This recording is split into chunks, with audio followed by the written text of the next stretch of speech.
Hello बच्चों, Hindi Gurukul channel आपका हार्दिक स्वागत करता है।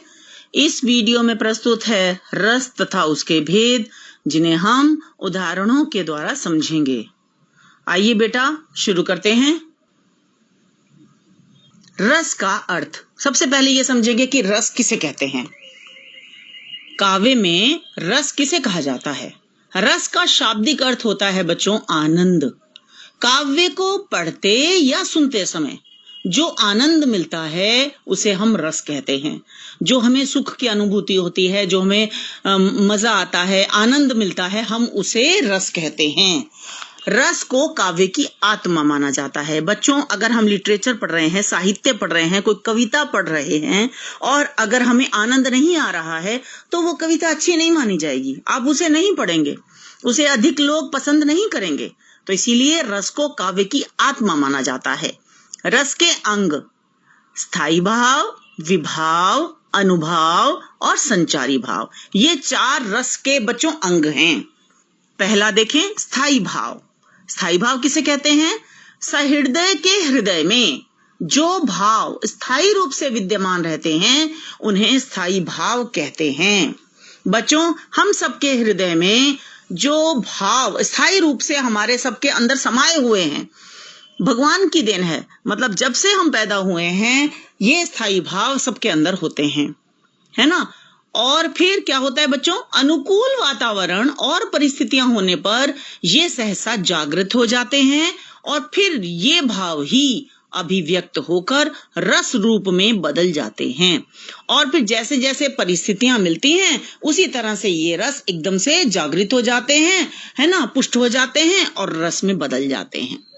बेटा, इसको हम एक उदाहरण से समझ सकते हैं। जैसे बीज होता है ना बच्चों, तो बीज अगर ऐसे ही पड़ा रहे, किसी हम बोतल में डाल के रखें तो पड़ा रहेगा, वो अंकुरित नहीं होगा। लेकिन अगर उसे अनुकूल परिस्थितियां मिले, हम जमीन में डालें, है ना, और उसी तरह उसे, जिस तरह से आपको पता है बच्चों की जो पेड़ पौधे हैं वो अपना भोजन किस प्रकार बनाते हैं, तो सारी अगर परिस्थितियां मिले, धूप, पानी, हवा वगैरह सब कुछ मिले, तो क्या होता है, बीज अंकुरित हो जाता है। उसी तरह से जो स्थायी भाव हैं हमारे हृदय में बीज रूप में उपस्थित रहते हैं और जैसे ही उन्हें परिस्थितियां मिलती हैं उसी तरह वातावरण में और वैसे ही फिर वो रस रूप में बदल जाते हैं। इनकी संख्या 9 है तथा इनके अनुसार रसों की संख्या भी 9 है। अब समझते हैं विभाव। जो व्यक्ति, पदार्थ अन्य व्यक्ति के हृदय के भावों को जगाते हैं उन्हें विभाव कहते हैं। स्थायी भाव के प्रकट होने का मुख्य कारण आलंबन विभाव होता है। इसी की वजह से रस की स्थिति होती है। बच्चों, अभी हम थोड़ा विस्तार से समझेंगे कि ये क्या होते हैं। प्रकट हुए स्थायी भावों को और ज्यादा प्रबुद्ध, और ज्यादा उद्दीप्त और उत्तेजित करने वाले कारणों को उद्दीपन विभाव कहते हैं। बच्चों, ये विभाव भी दो प्रकार के होते हैं, आलंबन विभाव और उद्दीपन विभाव, है ना। तो बेटा, आलंबन विभाव कौन से होते हैं, उनका मुख्य कारण आलंबन होता है, जिसकी वजह से ऐसी स्थिति आती है, रस उत्पन्न हो जाता है ना। अभी हम और विस्तार से पढ़ने वाले हैं बेटा। आलंबन विभाव के पक्ष। अब आलंबन विभाव के बारे में पहले पढ़ते हैं। इसके दो भाग हैं, आश्रयालंबन और विषयालंबन। आश्रयालंबन क्या होता है बेटा, जिसके मन में भाव जगते हैं। जिस व्यक्ति के मन में भाव जगते हैं, जागृत हो जाते हैं एकदम, उसे आश्रयालंबन कहते हैं। जैसे प्रेमिका को देखकर प्रेमी के मन में भाव जगते हैं तो प्रेमी क्या हो गया, आश्रयालंबन बेटा, जिसके मन में जगते हैं। विषयालंबन, जिसके लिए या जिसकी वजह से भाव जगे उसे विषयालंबन कहते हैं। तो प्रेमिका को देखकर प्रेमी के हृदय में जगे तो प्रेमी क्या हो गया, आश्रयालंबन, और किसे देखकर जगे, प्रेमिका को, तो विषयालंबन प्रेमिका हो गई। अब हम समझते हैं उद्दीपन विभाव। उद्दीपन विभाव क्या होते हैं, स्थायी भावों को उद्दीप्त या तीव्र करने वाले कारण उद्दीपन विभाव होते हैं। जैसे पात्रों की चेष्टाएं, नायक नायिका का सौंदर्य और उनकी चेष्टाएं, जोकर की अजीब हरकतें आदि, है ना बेटा। मान लो, जैसे मैंने अभी आपको कहा कि प्रेमिका को देखकर प्रेमी के हृदय में प्रेम उत्पन्न हो रहा है, ठीक है। तो प्रेमिका का लजाना, शर्माना, इस प्रकार की जो चेष्टाएं देखकर, है ना, उसकी केश सज्जा, है ना, इस तरह से उसकी अदा, है ना, ये देखकर प्रेमी के हृदय में प्रेम जागृत हो रहा है, रस जागृत हो रहा है। ठीक है, तो बेटा रस वहां पर उत्पन्न हो रहा है ना, संयोग श्रृंगार उत्पन्न हो रहा है। आगे हम पढ़ेंगे संयोग श्रृंगार क्या होता है। तो ये जो प्रेमिका की अदाएं हैं, प्रेमिका का शर्माना है ना, ये उसकी चेष्टाएं हो गई, उसका सौंदर्य भी हो सकता है। तो ये उद्दीपन विभाव, मतलब ये उसको और बढ़ाते हैं। ठीक है, स्थायी भावों को जो बढ़ाने का काम करते हैं, उनको तीव्र करने का काम करते हैं बेटा, उन्हें हम उद्दीपन विभाव कहते हैं। अब हम समझेंगे अनुभव। स्थायी भाव पुष्ट होने पर आश्रय की बाह्य चेष्टाओं को अनुभाव कहते हैं। वाणी और अंगों के द्वारा जिनसे अर्थ प्रकट होता है उन्हें अनुभाव कहते हैं, है ना। इनकी संख्या 8 है। जैसे स्वेद, स्वेद माने पसीना आना, है ना, जब जोश की बात होती है तो पसीना आता है ना। रोमांच, स्वरभंग, स्वरभंग का मतलब होता है आवाज कभी लड़खड़ा जाती है जब, उसको कहते हैं स्वरभंग। तो ये 8 है इनकी संख्या बेटा अनुभावों की। तो ये आश्रय की बाह्य चेष्टाओं को कहते हैं। संचारी भाव, जो स्थायी भावों के साथ संचरण करते हैं, संचरण माने विचरण करते रहते हैं, वे संचारी भाव कहलाते हैं। अर्थात स्थायी भावों के साथ बीच बीच में जो मनोभाव प्रकट होते हैं वे संचारी भाव कहलाते हैं। एक संचारी भाव किसी स्थायी भाव के साथ स्थिर नहीं रहता है, इसलिए ये व्यभिचारी भाव भी कहलाते हैं। इनको कैसे कहा गया है? पानी के बुलबुलों की भांति। क्योंकि बच्चों पानी के बुलबुले कैसे होते हैं बेटा?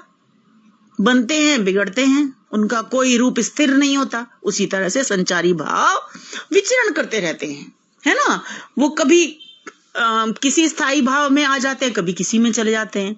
और ऐसा भी होता है स्थायी भाव में हमेशा ये नहीं है कि जब जैसे ही स्थायी भाव वो जागृत हुआ वो शुरू से अंत तक बने रहेंगे, ये भी नहीं होता है ना। तो बनते बिगड़ते रहते हैं, आते जाते रहते हैं। इनकी संख्या 33 मानी जाती है, जैसे हर्ष, चिंता, गर्व आदि।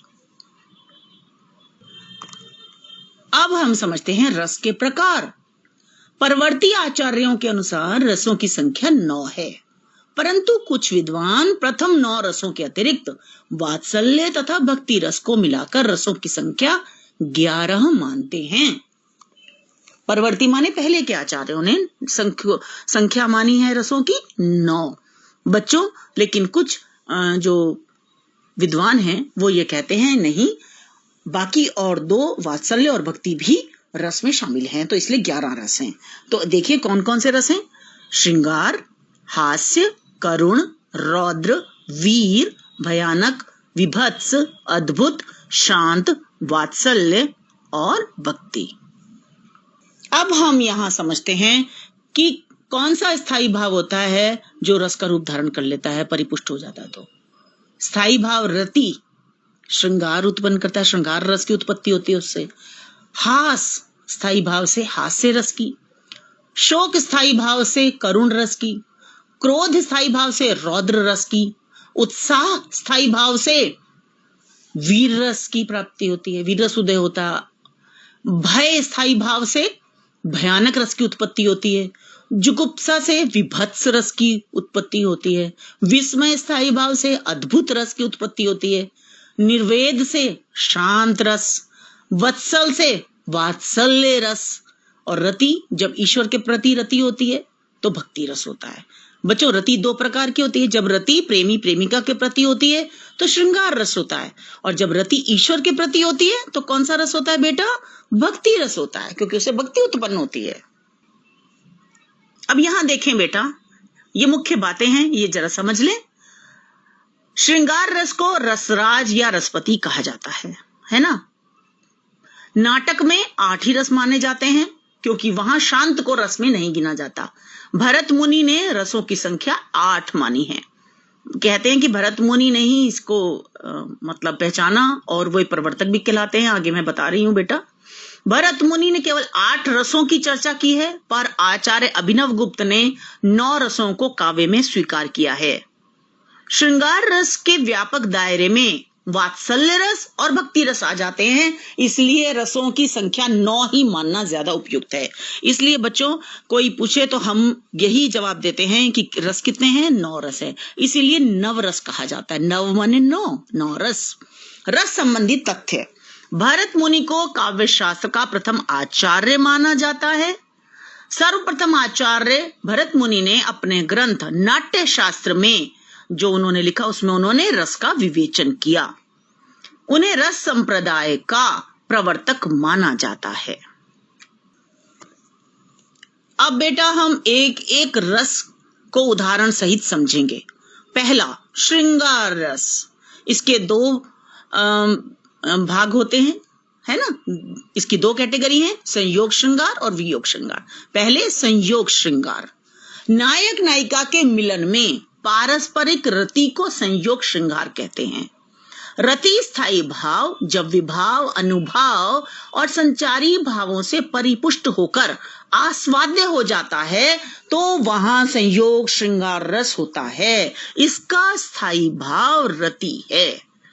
प्रेम उत्पन्न होता है जब प्रेमी प्रेमिका के मिलन को देखकर आपस के में जब उनके हृदयों में प्रेम उत्पन्न होता है तो संयोग श्रृंगार उत्पन्न होता है। जैसे उदाहरण देखें, दूल्हा श्री रघुनाथ बने, दुल्ही सिए सुंदर मंदिर माही, गावत गीत सबे मिली सुंदरी, वेद जुबा जुरी विप्र पढ़ाई। यहां पर बेटा किसकी बात की गई है? श्री राम, रघुनाथ जी श्री राम दूल्हा बने हैं और सीए माने सीता, सीता जो है वो दुल्हन बनी है और सब जो गीत गा रही हैं नारियां, सुंदर नारियां गीत गा रही हैं और वेद पढ़े जा रहे हैं। विप्र जो ब्राह्मण हैं। इसमें देखिए आगे, राम को रूप निहारती जानकी, कंकन के नग की परिछाई, याते सबे सुधी भूली गई, कर टेक रही पलटारत नहीं। यहाँ अब राम के स्वरूप को सीता जिन्हें जानकी भी कहा जाता है वो अपने कंगन की में जो नग जड़ा हुआ है उसमें वो राम का प्रतिबिंब, राम का जो परछाई उसमें पड़ रही है उसमें देख रही है। क्योंकि पुराने जमाने में बेटा बहुत ज्यादा इस बात पे शर्म आती थी स्त्रियों को, पति को वो एकदम सामने से प्रत्यक्ष रूप से नहीं देखती थी तो परोक्ष रूप से देखती थी। तो इसीलिए सीता भी अपने कंकन के नग की परछाई में और राम को निहार रही हैं। याते सभी सुधी भूली गई, कर टेक रही पलटारत नहीं। और वो अपनी सभी सुध बुध भूल गई उनकी सुंदर छवि देखकर और उनका वो वहां से उनका मतलब श्री राम का रूप निहारने को ही मन कर रहा है। लगातार निहारी जा रही हैं, अपनी दृष्टि नहीं हटा रही हैं। तो बेटा आप इसमें देखें, इसका स्पष्टीकरण मैंने आपको दिया है, समझा रही हूं। स्थायी भाव कौन सा है? रति। प्रेम उत्पन्न हुआ सीता के हृदय में तो आश्रय कौन हुआ? किसके हृदय में उत्पन्न हुआ प्रेम? सीता के। आलंबन कौन है? किसे देखकर हुआ? राम। तो आलंबन राम हुए। उद्दीपन क्या है? नग में पड़ने वाला राम का प्रतिबिंब, राम की परछाई जो नग में पड़ रही है उसको देखकर हो रहा है ना, तो उद्दीपन। अनुभाव क्या है? उस प्रतिबिंब को देखना, हाथ टेकना, ऐसे हाथ टेक कर ऐसे देख रही हैं उसको, है ना, प्रतिबिंब को ऐसे लगातार देख रही हैं तो वो हो गए अनुभाव। संचारी भाव कौन से? हर्ष, खुश हो रही हैं, है ना। और जड़ता मतलब बिल्कुल एकदम जड़ के समान ऐसे लगातार देखी जा रही हैं, उसमें खो गई हैं, तो ये हुए संचारी भाव। तो इसलिए यहां पर कौन सा रस कहलाएगा? श्रृंगार रस का संयोग श्रृंगार। अब हम देखते हैं वियोग या विप्रलंब श्रृंगार। एक दूसरे के प्रेम में डूबे रहने वाले नायक एवं नायिका के मिलन के अभाव को वियोग श्रृंगार कहा जाता है। बेटा आप फिल्में भी देखते होंगे, सब बच्चे देखते हैं, है ना। उसमें जब नायक नायिका हीरो हीरोइन मिलते हैं तो संयोग श्रृंगार होता है। जब वे बिछड़ जाते हैं, एक दूसरे से दूर रहते हैं, एक दूसरे को याद करते हैं, है ना, मिलन की लेकिन संभावना तो बनी रहती है, तब उसे वियोग श्रृंगार कहा जाता है। एक दूसरे से बिछड़ने के समय जो प्रेम उनके मन में उत्पन्न होता है ना, वो वियोग श्रृंगार होता है। इसका स्थायी भाव भी रति होता है। रति स्थायी भाव जब विभाव, अनुभाव और संचारी भावों से परिपुष्ट होकर आस्वाद्य हो जाता है, जब उसमें आनंद मिलता है तो वहां वियोग श्रृंगार रस होता है। इसका स्थायी भाव रति है। इसका उदाहरण देखिए बच्चों, रे मन आज परीक्षा तेरी, सब अपना सौभाग्य मनावे, दरस परस निःश्रेयस पावे, उद्धारक चाहे तो आवे, यही रहे यह चेरी। अब यहाँ पर देखो बच्चों, जब गौतम ऋषि तपस्या के लिए चले गए तो यशोधरा पीछे रह गई। तो ये यशोधरा के मन में अपने पति गौतम ऋषि हैं, उनके प्रति उनके मन में प्रेम उमड़ रहा है, उन्हें याद कर रही हैं। और चेरी का मतलब है सेविका। तो कहते हैं कि मेरे मन, आज तो तेरी परीक्षा है कि सब अपना सौभाग्य मान रही हैं, उनके पति उनके साथ हैं और मैं यहाँ पर उनके जो मेरे पति हैं वो चले गए हैं, मैं उनके दर्शन के लिए मैं उनको देख रही हूँ, उनकी राह देख रही हूँ। अगर उनकी इच्छा होगी तो वे स्वयं आएंगे और मेरा उद्धार करेंगे। मैं तो यहीं रहूंगी, मैं उनकी सेविका हूँ, यहीं इंतजार करूंगी। तो वो अपने मन को समझा रही है। तो बेटा देखो इसका स्पष्टीकरण, स्थायी भाव क्या हुआ? रति। और आश्रय कौन हुआ? किसके मन में ये भाव उत्पन्न हो रहा है? वियोग कौन सह रही है? यशोधरा। आलंबन कौन है? ऋषि गौतम। और उद्दीपन क्या है? उद्धारक गौतम के प्रति यह भाव कि वे चाहें तो आवे। उसके मन में ये भाव उत्पन्न हो रहा है कि अगर उनका मन करेगा, वे चाहेंगे तो आएंगे और मेरा भी उद्धार करेंगे। मतलब वो समझ रही हैं इस बात को कि गौतम जो हैं वो संसार का उद्धार करना चाहते हैं, लोगों का, मानव जाति का उद्धार करना चाहते हैं। वो कहती हैं इसलिए वो चाहेंगे तो मेरा भी उद्धार करेंगे, आएंगे वो। अनुभाव क्या हुआ? अपने मन को समझाना, अपने मन को संबोधित करना, उद्बोधन, है ना।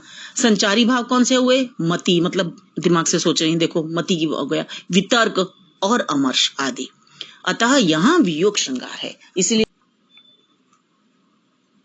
अब हम यहाँ पर समझते हैं हास्य रस। जब किसी की विचित्र वेशभूषा, विकृत रूप, हास्य चेष्टाएं, है ना, वाणी तथा व्यवहार आदि को देखकर, पढ़कर या सुनकर मन में हास का भाव उत्पन्न हो तो वहां हास्य रस होता है। हास स्थायी भाव जब विभाव, अनुभाव और संचारी भावों से परिपुष्ट होकर आस्वाद्य हो जाता है तो वहां हास्य रस होता है। हास्य रस का स्थायी भाव हास है। बच्चों यहाँ मुख्य बातें मैंने इसलिए दूसरे रंगों से दर्शाई हैं, आप उन्हें ध्यान दें। उदाहरण देखिए, बिंद के बासी उदासी तपोव्रतधारी, बिनु नारी दुखारे, गौतम तिये तरी तुलसी सो कथा सुनी, भय मुनि वृंद सुखारे। शिला सब चंद्रमुखी, परसे पद मंजुल कंज तिहारे, कीनी बली रघुनायक जू, करुणा करी कानन को पगुधारे। अब यहाँ पर बच्चों क्या बात कही गई है? देखिए बेटा, यहाँ पर बताया गया है जब श्री रामचंद्र जी वनवास गए तो क्या हुआ था बेटा कि गौतम जो ऋषि हैं, गौतम ऋषि की स्त्री जो शिला बन गई थी, जिन्हें गौतम ऋषि ने श्राप दे दिया था। बेटा ये भी एक कहानी है, इंद्र ने आके छल किया था उनके साथ। ये कहानी नेट पे भी होगी, आप उसको पढ़ सकते हैं। तो गौतम ऋषि ने उसे मतलब श्राप दे दिया था। तो वो क्या बन गई थी? शिला बन गई थी, है ना, पत्थर बन गई थी, शिला। तो बच्चों जब श्री रामचंद्र जी उधर आए तो उन्होंने शिला को टच किया तो उसने रूप धारण कर लिया, मतलब वो इंसान के रूप में प्रकट हो गई, क्योंकि उसको श्राप मिला था, श्राप से मुक्त हो गई। तो जब विंध्य के वासी, जो विंध्य पर्वत पर जो तपस्या कर रहे थे मुनि, जब उन्होंने ये बात सुनी तो क्योंकि वो नारी के बगैर रह रहे थे और अपने जीवन को बहुत उदास थे, तपोव्रतधारी थे, मतलब तप कर रहे थे वहां पर। और जब उन्होंने गौतम की पत्नी की बात सुनी, तुलसीदास जी कहते हैं जब उन्होंने गौतम की पत्नी की ये कथा सुनी तो सारे मुनि जो थे, मुनि वृंद माने सारे मुनि, सुख अनुभव करने लगे। वो सोचने लगे अब ये जितनी भी यहाँ पर शिला पड़ी हैं, शिला माने शिलाएं, है ना, शिलाएं पड़ी हुई हैं, यानी चट्टाने जो भी हैं, शिलाएं वे पड़ी हैं, वो सब चंद्रमुखी स्त्रियां बन जाएंगी। और भगवान रघुनाथ जी इस तरह करना, अगर करुणा करेंगे तो जब वो पग धारे, मतलब अपने पैरों से जब टच करेंगे, पैर उन शिलाओं से टच करेंगे तो स्त्रियां बन जाएंगी। तो इस तरह से यहाँ पर हास्य रस की उत्पत्ति होती है। बेटा स्पष्टीकरण देखें, स्थायी भाव हास, आश्रय कौन है? मन में किसके हास्य उत्पन्न हो रहा है? विंध्य के उदासवासी, जो मुनि लोग हैं, जो विंध्य के वासी उदास हैं, जिन्होंने तप धारण किया है। आलंबन कौन हुए? ऋषि गौतम, है ना। उद्दीपन क्या हुआ? गौतम की स्त्री का उद्धार, उससे उनको ये प्रेरणा मिली, उससे वो ये सोचने लगे कि भाई गौतम की स्त्री का उद्धार कर दिया तो हमारा भी हो जाएगा। अनुभाव मुनि कथा आदि सुनना, तो है ना। और संचारी भाव क्या हुए, हर्ष, उत्सुकता, चंचलता आदि। अतः यहाँ हास्य रस है। अब हम समझेंगे करुण रस। किसी अपने का विनाश या वियोग, द्रव्यनाश एवं प्रेमी से सदैव बिछुड़ जाने या दूर चले जाने से जो दुख या वेदना उत्पन्न होती है उसे करुण रस कहते हैं। कहने का भाव यह है कि किसी प्रिय व्यक्ति के चिर विरह या मरण से जो शोक उत्पन्न होता है उसे करुण रस कहते हैं। शोक स्थायी भाव जब विभाव, अनुभाव और संचारी भावों से परिपुष्ट होकर आस्वाद्य हो जाता है तो वहां करुण रस होता है। इसका स्थायी भाव शोक है। बच्चों, अब यहाँ एक बात समझ लें आप, जब अपने प्रिय या प्रेमिका से जब बिछड़ते आते हैं, लेकिन वियोग श्रृंगार वहां पर और जो करुण रस है उसमें थोड़ा सा फर्क है। वहां बिछड़ जाते हैं लेकिन मिलन की पुनः आशा रहती है, तो वहां वियोग श्रृंगार होता है। लेकिन करुण रस में हमेशा के लिए बिछुड़ जाते हैं, दोबारा से मिलन की आशा नहीं होती। तो ये इन दोनों में चीजों में फर्क है। या तो मृत्यु हो जाती है या चिर वेदना हो जाती है, मतलब कि भाई अब कभी नहीं मिलना है ना। तो ये फर्क बच्चों याद रखो। क्या बताया मैंने आपको, एक बार फिर से सुन लें बेटा। वियोग श्रृंगार में प्रेमी प्रेमिका बिछड़ जाते हैं लेकिन पुनः मिलन की आशा रहती है ना। लेकिन करुण रस में जब होता है तो यहां पर क्या होता है बेटा, वेदना होती है, चिर विरह होता है, कभी नहीं मिलना होता, दोबारा आशा नहीं होती मिलने की, या फिर उसकी मृत्यु हो जाती है। ठीक है, हाँ। तो अब इसका स्थायी भाव शोक है, इसे उदाहरण से समझते हैं। शोक विकल सब एब रोवई रानी, रूप सीलु बल तेज बखानी, करई विलाप अनेक प्रकारा, परई भूमितल बारही बारा। अब बेटा यहाँ पर क्या हो रहा है कि यहाँ पर यह दर्शाया गया है कि सभी रानियां रो रही हैं, शोक मना रही हैं। किनकी मृत्यु हो चुकी है, दशरथ की मृत्यु हो गई है, तो सारी रानियां जो हैं वो शोक मना रही हैं, विकल हो रही हैं, परेशान हो रही हैं, व्याकुल हो रही हैं। रूपशील बल तेज बखानी, और उनके जो दशरथ हैं, दशरथ के रूप, उनके शील, उनके बल, उनके तेज का बखान कर रही हैं, है ना। कर रही विलाप अनेक प्रकार, और ये सोच सोच कर अनेक प्रकार से विलाप कर रही हैं, है ना। विलाप करना किसे कहते हैं बच्चों, बहुत जोर जोर से रोना और छाती पीटना, इस तरह का, है ना। परई भूमितल बारही बारा, और भूमि तल पर बार बार गिर रही हैं, बार बार, मतलब उसको कहते हैं विलाप करना। बच्चों जोर जोर से रोना, जमीन पर ऐसे गिरना, छाती पीटना, उसको विलाप करना कहते हैं, है ना। तो यहाँ पर कौन सा हो गया बेटा, यहाँ पर क्या हुआ, करुण रस उत्पन्न हो रहा है और स्थायी भाव है शोक। स्पष्टीकरण में अच्छी तरह से समझे। आश्रय कौन है, रानियां, आलम्बन दशरथ है ना, और उद्दीपन, उद्दीप्त कौन कर रहे हैं ये भाव को, राजा का रूप, तेज, बल। जब कोई व्यक्ति की मृत्यु होती है बेटा क्या होता है, उसके गुण को, उसके गुणों को, उसके सुखों को तो याद करके और रोना आता है। तो यहाँ पर उद्दीप्त कौन कर रहे हैं ये सब चीज, राजा का रूप, राजा का तेज, राजा का बल, राजा का शील स्वभाव, है ना। ये सब चीजें उनके उसको और बढ़ा रही हैं। अनुभाव क्या है, रोना, विलाप करना। और संचारी भाव कौन से हैं, स्मृति याद कर रही हैं, और मोह भी उत्पन्न हो रहा है, उद्वेग, कंप आदि। अतः यहां करुण रस है। अब हम ये अगला रस पढ़ रहे हैं, रौद्र रस। जब किसी एक पक्ष या व्यक्ति द्वारा दूसरे पक्ष या दूसरे व्यक्ति का अपमान करने अथवा अपने गुरुजन आदि की निंदा से जो क्रोध उत्पन्न होता है उसे रौद्र रस कहते हैं। क्रोध स्थायी भाव जब विभाव, अनुभाव और संचारी भावों से परिपुष्ट होकर आस्वाद्य हो जाता है तो वहां रौद्र रस होता है। इसका स्थायी भाव क्रोध है। उदाहरण देखें, रे नृप बालक काल बस, बोलक तो ही न संभार, धुनई ही सम त्रिपुरारी धनु, विदित सकल संसार। अब यहाँ पर बेटा जो है वो कौन गुस्सा कर रहे हैं, यहाँ क्रोध किसको आ रहा है, परशुराम जी को क्रोध आ रहा है। क्यों, क्योंकि शिव धनुष श्री रामचंद्र जी ने तोड़ दिया है, और जो उनके आराध्य हैं, परशुराम जी के आराध्य शिव हैं, तो इसीलिए उन्हें गुस्सा आ रहा है। और वे किसको गुस्सा कर रहे हैं इस समय? आए हैं क्योंकि लक्ष्मण बीच में आ गए हैं। वो राम को कहने वाले तो लक्ष्मण को अच्छा नहीं लग रहा है, तो लक्ष्मण आ गए। तो लक्ष्मण को मुखातिब होकर वो बोल रहे हैं, रे नृप बालक काल बस, तू काल के बस है, लगता है काल के वश में अब तू, है ना? ये राजा के बालक, तू अपने, तेरे को पता नहीं है, तू अब संभल के और बोल, क्या बोल रहा है तू, है ना? तू क्या समझता है कि जो त्रिपुरारी हैं, जो शिवजी हैं, उनका धनुष क्या, तू उसको उनको सब धुनी के समान समझता है? धुनी माने जो बच्चे धनुष खेलते हैं, छोटा धनुष, उसको समझता है। और उनका धनुष तो कितना महान है, ये तो पूरा संसार जानता है। तो इस तरह से वो क्रोध कर रहे हैं और उनका ये यहाँ पर रौद्र रस की उत्पत्ति हो रही है बेटा। स्पष्टीकरण देखें, स्थायी भाव क्रोध, आश्रय परशुराम, आलंबन कौन है, किसे देखकर गुस्सा आ रहा है उन्हें? लक्ष्मण, क्योंकि लक्ष्मण इस तरह की बातें कर रहे हैं, लक्ष्मण सामने आ गए हैं, है ना?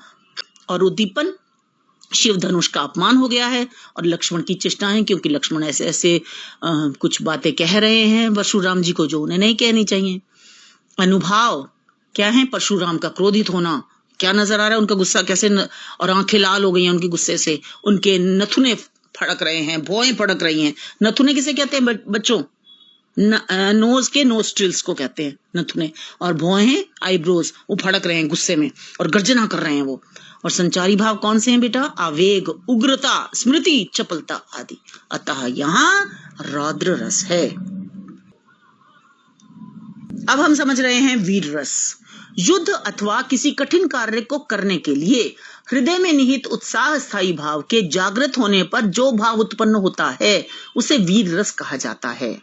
उत्साह स्थायी भाव जब विभाव, अनुभाव और संचारी भावों से परिपुष्ट होकर आस्वाद्य हो जाता है तब वीर रस उत्पन्न होता है। इसका स्थायी भाव उत्साह है। वीर रस के अंतर्गत 4 प्रकार के वीरों का उल्लेख किया गया है बेटा, 4 प्रकार के वीर। पहला कौन सा? युद्ध वीर, जैसे हम कह सकते हैं भीम, दुर्योधन। और धर्मवीर युधिष्ठिर को कहा गया है ना? दानवीर कर्ण को मानते हैं और दयावीर राजा शिवी को मानते हैं। बेटा ये राजा शिवी की भी कहानी आप पढ़ सकते हैं, नेट पर उपलब्ध है, आप पढ़ेंगे तो आपको पता चल जाएगा।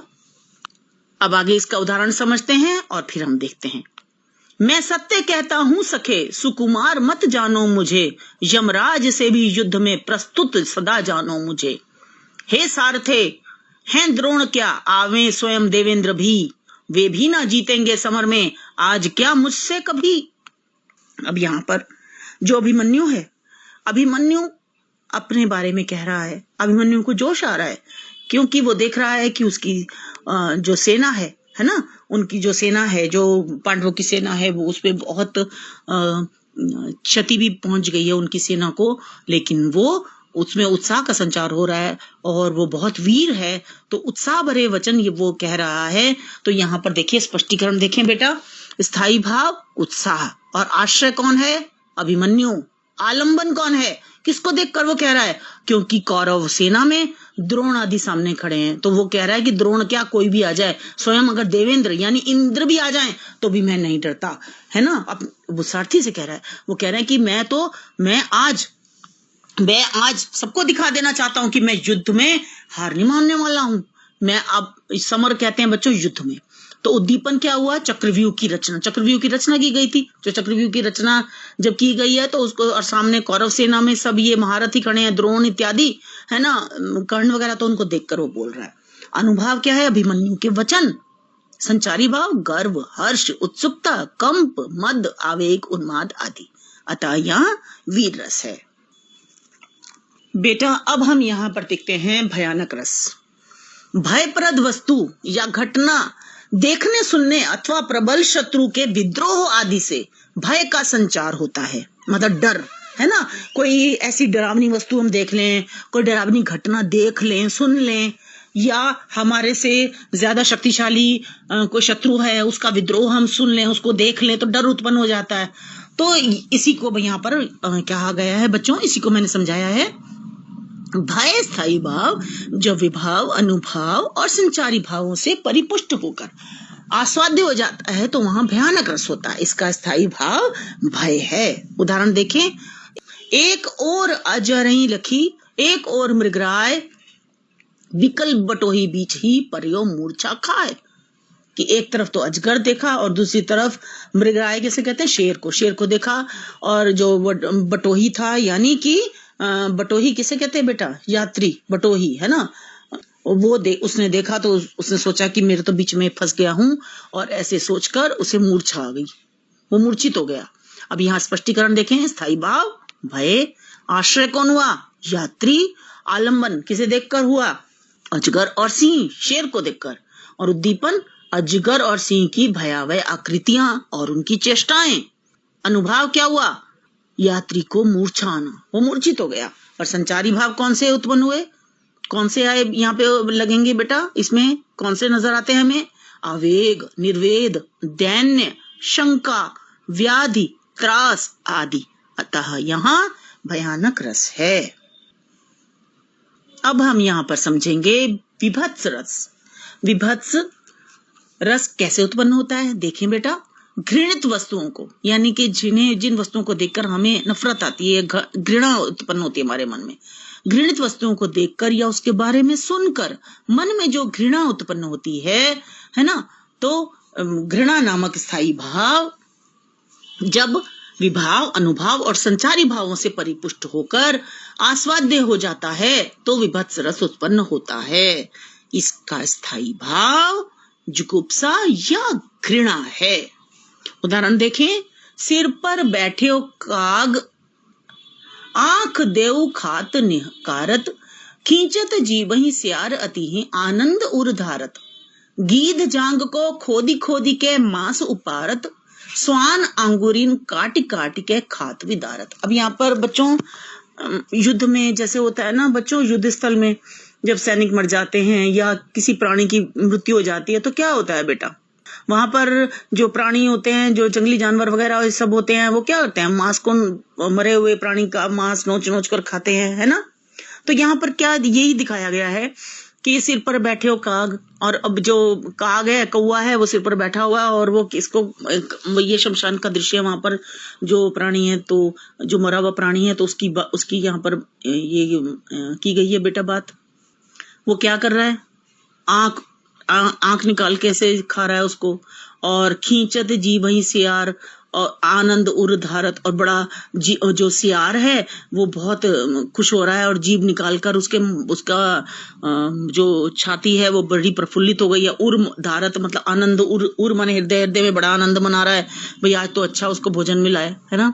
और जो गिद्ध है, गिद्ध होता है ना बेटा, वो क्या कर रहा है, वो जांघ को खोद खोद कर मांस निकाल कर खा रहा है। स्वान माने कुत्ता, और जो कुत्ता है वो भी खा रहा है ना, तो अंगुलियों को खा रहा है, तो इस तरह से काट काट कर खा रहा है। तो इस तरह से स्थायी भाव उत्पन्न हो रहा है। और स्थायी भाव कौन सा यहाँ पर जागृत हो रहा है, जुगुप्सा, घृणा का।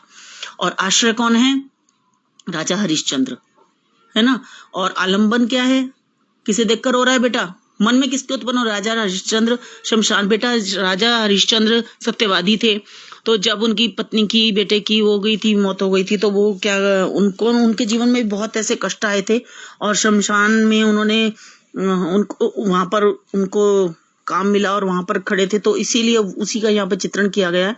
और आलंबन कौन हुआ, किसे देखकर मन में उनके उत्पन्न हो रही है घृणा, मुर्दे, मांस और शमशान का दृश्य है ना। उद्दीपन क्या है, कौन बढ़ा रहा है इसको, उद्दीप्त कर रहा है कौन, गिद्ध, सियार, कुत्तों आदि का मांस नोचना और खाना, ये दृश्य है ना। ये सब चीजें, ये सब जो बातें वहां पर हो रही हैं। अनुभाव क्या है, राजा हरिश्चंद्र का इनके बारे में सोचना, वे इनके बारे में सोच रहे हैं और देख रहे हैं ना। और संचारी भाव कौन से हुए बेटा, मोह, ग्लानि, आवेग, व्याधि आदि। अतः यहाँ विभत्स रस है। अब यहाँ पर हम देखते हैं अद्भुत रस। अलौकिक आश्चर्यजनक दृश्य या वस्तु को देखकर सहसा विश्वास नहीं होता और मन में स्थायी भाव विस्मय उत्पन्न होता है ना।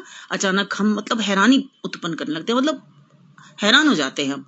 कभी कोई हम ऐसी कोई दिव्य, कोई बड़ी आश्चर्य वाली कोई चीज देख लें, कोई दृश्य देख लें, कोई घटना देख लें या सुन लें, तब होता है यही विस्मय जब विभाव, अनुभाव और संचारी भावों से पुष्ट होकर आस्वाद्य हो जाता है तो अद्भुत रस उत्पन्न होता है। इसका स्थायी भाव विस्मय है। उदाहरण देखें, अंबर में कुंतल जाल देख, पद के नीचे पाताल देख, मुट्ठी में तीनों काल देख, मेरा स्वरूप विकराल देख, सब जन्म मुझी से पाते हैं, फिर लौट मुझी में आते हैं। बच्चों ये उस समय का यहाँ पर वर्णन है जब अर्जुन कौरव सेना को सामने देखकर, अपने गुरुओं को देखकर, अपने जो घर के बड़े बुजुर्ग थे, कृपाचार्य है ना, और भीष्म पितामह, द्रोण इत्यादि को देखकर जब वे कहते हैं कि मैं युद्ध अब नहीं करूंगा, और श्री कृष्ण उनके सारथी हैं, किसके? अर्जुन के। तो वो अर्जुन को समझाते हैं, लेकिन अर्जुन समझता नहीं है, उसको उपदेश देते हैं, गीता का भी उपदेश देते हैं। फिर वे जब उसको अपना विराट रूप दिखाते हैं तो उस समय जो अर्जुन है, अर्जुन को उनका विराट रूप नजर आता है। ये बच्चों, ये विराट रूप जब वो दिखाते हैं तो ये देखकर अर्जुन बिल्कुल आश्चर्यचकित हो जाते हैं। तो अद्भुत रस उत्पन्न होता है। किसके मन में? अर्जुन के मन में।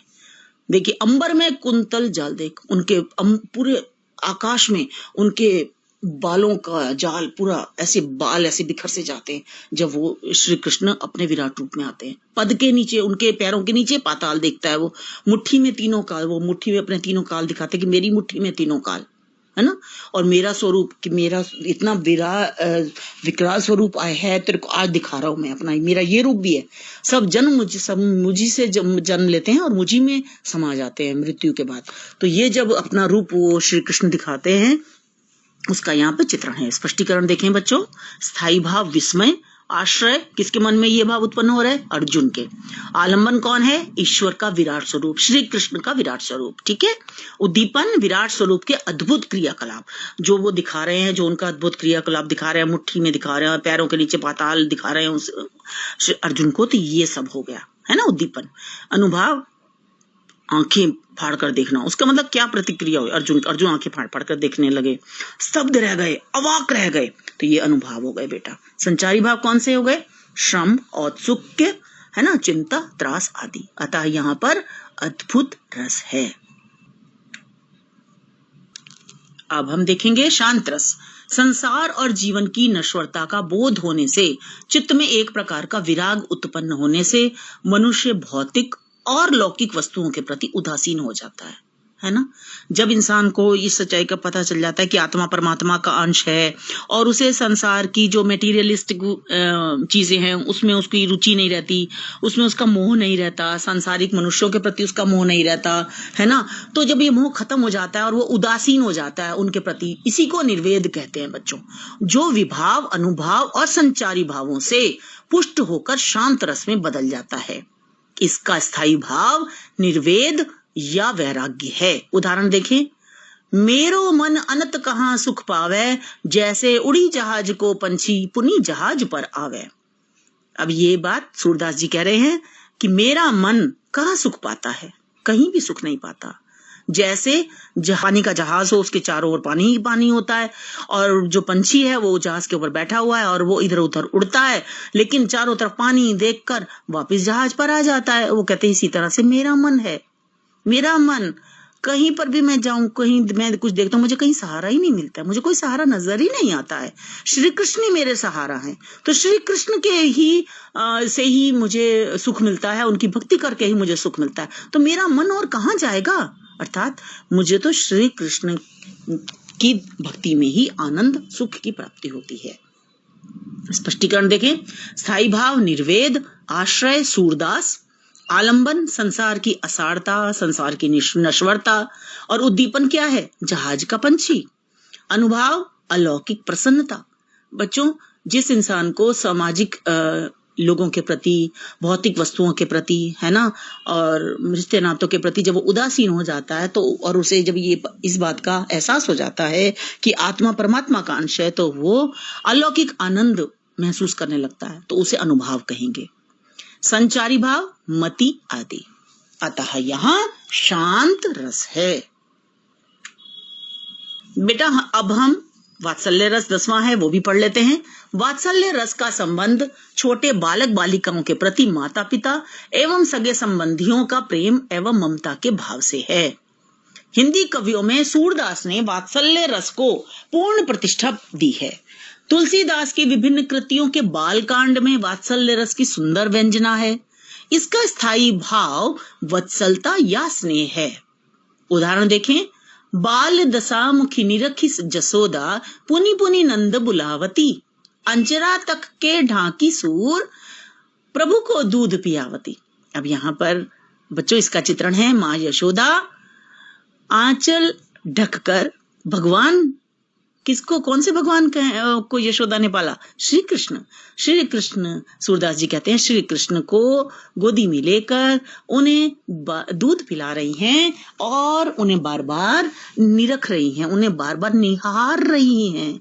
उनके रूप, उनकी चेष्टाओं, श्री कृष्ण की चेष्टाओं को दूध पीते हुए, है ना, वो निहार रही हैं माँ यशोदा, और बार बार पुनी पुनी माने बार बार नंद को बुलाती हैं, हर्ष से उन्हें भी दिखाती हैं। तो स्पष्टीकरण देखें, स्थायी भाव माता पिता की संतान के प्रति रति जो एक प्रेम होता है वो, आश्रय यशोदा, आलंबन श्री कृष्ण, उद्दीपन कृष्ण का रूप और उनकी चेष्टाएं, अनुभव क्या हुआ बेटा? नंद को बुलाना, नंद बाबा को, है ना, संचारी भाव हर्ष, मोद आदि। अतः यहाँ वात्सल्य रस है। अब यहाँ देखें भक्ति रस। भक्ति रस शांत रस से भिन्न है। शांत रस यहाँ निर्वेद या वैराग्य की ओर ले जाता है, वहीं भक्ति ईश्वर विषयक रति की ओर ले जाती है। ईश्वर के प्रति भक्ति भावना स्थायी रूप में मानव संस्कार में प्रतिष्ठित है, हमारे हृदय में पहले से होती है। इस दृष्टि से भी भक्ति रस मान्य है, इसका स्थायी भाव भी रति है। देखो बेटा उदाहरण, मेरे तो गिरधर गोपाल दूसरो न कोई, जाके सिर मोर मुकुट मेरो पति सोई, संतन संग बैठी लोक लाज खोई, अब तो बेली फैल गई आनंद फल होई। यहाँ मीरा कह रही हैं कि गिरधर गोपाल, गिरी पर्वत को कहते हैं बच्चों, गोवर्धन पर्वत को धारण करने वाले गोपाल, गायों को पालने वाले गोपाल श्री कृष्ण ही मेरे सब कुछ हैं। उनके सिर, जिनके सिर पर मोर का मुकुट है, वे ही मेरे पति हैं, वे ही मेरे सर्वस्व हैं। साधुओं के साथ बैठ बैठ कर मैंने तो लोक लाज भी अब खो दी है, क्योंकि मेरे तो केवल श्री कृष्ण ही सब कुछ हैं। अब तो मुझे दुनिया की कोई परवाह नहीं है, अब तो बेली फैल गई, अब तो ये बेल जो है, ये भक्ति की बेल जो है, ये फैल गई है और इस पर आनंद रूपी फल आने लगे हैं। स्पष्टीकरण देखें, स्थायी भाव ईश्वर विषयक रति, आश्रय मीरा, आलंबन श्री कृष्ण, उद्दीपन श्री कृष्ण का रूप सौंदर्य, है ना, और अनुभव अलौकिक प्रसन्नता, रोमांच। संचारी भाव कौन से हुए? हर्ष, गर्व, निर्वेद, औत्सुक्य आदि। अतः यहाँ भक्ति रस है। बच्चों मुझे आशा है कि आपको ये 11 रस समझ में आ गए होंगे।